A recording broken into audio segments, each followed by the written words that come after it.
Hello guys, good morning. Again நான் உங்கள் Muhammad. Welcome to AMM trading FFA. நம்ம சேனலை தொடர்ந்து சப்போர்ட் பண்ணி லைக் பண்ணி வியூ பண்ணுற அனைத்து நல்ல உள்ளங்களுக்கும் நன்றி. இந்த ஆதரவை எப்பவும் கொடுப்பீங்க நம்புகிறேன். அதே நம்பிக்கையோட நம்ம குளோபலை பார்த்துட்டு அப்படியே நம்ம மார்க்கெட்டுக்குள்ள என்ன நடக்குது அப்படிங்கிறதையும் பார்த்துடலாம். ஸோ இன்றைக்கி செவ்வாய்க்கிழமை சென்செக்ஸோட எக்ஸ்பைரி இல்லையா? ஸோ அதை மைண்டில் வச்சுக்கோங்க. ஃபஸ்ட்டு குளோபலை பொறுத்தளவுக்கு நாஸ்டாக்லாம் நேற்றுலாம் வெறுத்தினமான எஃபெக்ட். 3 நாளாக நல்ல ஒரு சரியான செயல் பண்ணிட்டு போயிட்டாங்க. ஆனால் கரெக்டாக அதில் என்ன பியூட்டினா, நம்ம பாட்டத்துக்கு வந்துட்டாங்க. நம்ம ட்ரெண்ட்லைன் போட்டிருந்தோம் இல்லையா, அந்த ட்ரெண்ட்லைனில் தான் சப்போர்ட் எடுத்துருக்காங்க. இப்போ இன்னும் கன்ஃபர்மேஷன் கிடைக்கல. 250க்கு மேலே அவன் க்ளோஸ் கொடுக்கணும். அதே மாதிரி 19,225க்கு மேலே அவன் ட்ராவல் பண்ணேன் அப்படின்னா ஃபர்தர் அப்சைடு மூவ்மெண்ட் தான் இருக்கும்.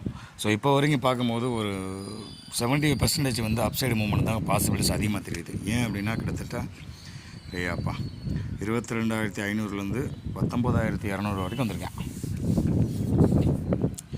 22,000 to 19,000 ஒரு 3,000 மாதிரி இறங்கியிருக்காங்க. எத்தனை நாள்? 2, 4, 6, 8, 10, 12, 14 2 வாரத்தில் கிட்டத்தட்ட 2,000 மாதிரி இறங்கியிருக்காங்க.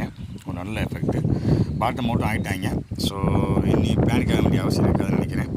அன்டில் இன்கேஸ் இன்னும் இறங்கணும் அப்படின்னு நினச்சாங்க அப்படின்னா அவனோட ஃபைனல் டார்கெட் 17,800 தான். 17,800 தான் ஃபைனல் டார்கெட்டு. ஸோ அவன் அதை ப்ரீச் பண்ண மாட்டாங்க. மேக்ஸிமம் இப்படி என்ன நடக்கும் அப்படின்னு கேட்டிங்கன்னா 19,200க்கு மேலே ட்ராவல் கொடுத்துட்டு இன்றைக்கி 19,000க்கு மேலே அப்படியே ட்ராவல் பண்ணிவிட்டு அந்த டென்னலுக்கு மேலேயே ட்ராவல் கொடுத்துட்டு அங்கே 19,850 அந்த ட்ரெண்ட்லைனை உடைக்கணும். சரியா? உள்ள ஒரு ட்ரெண்ட்லைன் பற்றியில் அந்த ட்ரெண்ட்லைனை உடைச்சா மட்டும்தான் ஃபர்தர் மூவ்மெண்ட்டு அப்சைட் கிடைக்கும். எது வரைக்கும்? 20,400 வரைக்கும் ஃபஸ்ட்டு. ஓகேவா? ஸோ நாஸ்டாக்கை பொறுத்தளவுக்கு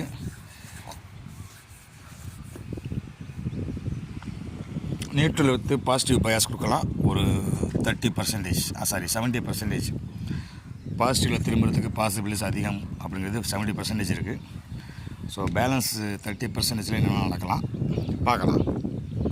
ஸோ டவ் வாழ்க வளமுறை மாதிரி அடித்து பறக்க விட்டு கிட்டக்க வந்துட்டாப்புல. கிட்டத்தட்ட 41,200 தான் ஃபைனலு. நம்ம ரொம்ப நாளாக சொல்லிக்கிட்டு இருக்கோம். நம்ம சேனலை தொடர்ந்து பார்க்கணுன்னு தெரியும் நான் என்ன சொல்கிறேங்கிறது. இங்கேருந்து வந்தாங்க இல்லையா, 46,200 வந்தாங்க. எஸ், இங்கே இருக்கும்போது சொன்னோம் நம்ம பாட்டம் அவுட்டுக்கு அங்கே தான் வரணும் அப்படின்னு. அதுக்கெல்லாம் அப்படியே உல்ட்டா பண்ணி கரெக்டாக அந்த ரேஞ்சுக்கு வந்திருக்காங்க இப்போ. ஸோ இங்கே கன்சிடர் இது இவன் இன்னும் பாட்டம் அவுட் ஆகலை கைஸ்.